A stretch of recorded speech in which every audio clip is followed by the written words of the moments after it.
Grand Teacher relate les histoires de la finance.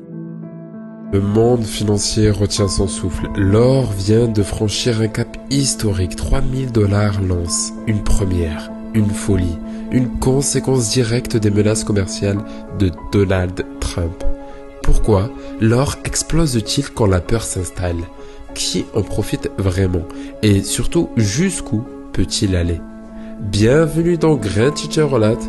Aujourd'hui, on plonge au cœur de la plus grande montée de l'or de ces dernières années. Préparez-vous, car ce que vous allez entendre va changer votre perception de l'économie. Pourquoi l'or monte-t-il toujours en temps de crise? Simple, c'est un refuge, une assurance contre l'incertitude. Depuis des siècles, chaque effondrement économique, chaque guerre, chaque panique bancaire a fait bondir son prix. Et aujourd'hui, Trump ravive les tensions commerciales. Et boum, l'or explose à plus de 3000 $. L'or, c'est le thermomètre de la peur. Plus les marchés paniquent, plus ils flambent. Mais cette fois, ce n'est pas une guerre ou une crise bancaire. C'est une guerre économique, avec un seul homme au centre de l'échiquier, Donald Trump. En janvier 2025, Donald Trump revient à la Maison-Blanche. Et très vite, il sort l'artillerie lourde.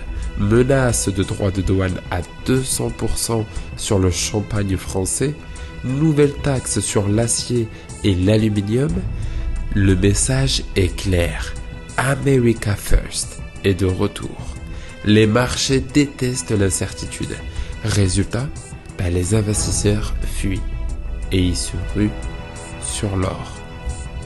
L'ironie dans tout ça, c'est que Trump se dit pro-business, mais en déclenchant cette guerre commerciale, il pousse les investisseurs à abandonner les actions américaines et à stocker du métal précieux.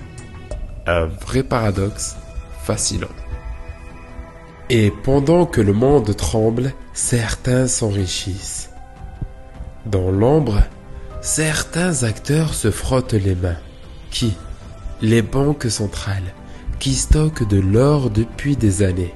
Les milliardaires qui savent que quand la panique monte, leur or prend de la valeur. Et même certains hedge funds qui spéculent sur la montée. Regardez bien les chiffres. Depuis 2023, la Chine et la Russie ont doublé leurs réserves d'or. Ils savaient, ils anticipaient.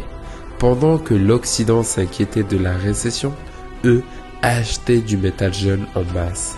Aujourd'hui, ils dominent le marché. Et pour vous, faut-il acheter de l'or maintenant? L'or à 3000 $, est-ce un pic ou juste le début? Certains analystes prédisent même jusqu'à 3500 $, voire 4000 $ d'ici fin 2025. D'autres pensent que c'est une bulle qui va exploser. Mais une chose est sûre, la peur ne disparaît pas en un claquement de doigts. Tant que l'incertitude est là, l'or reste un refuge.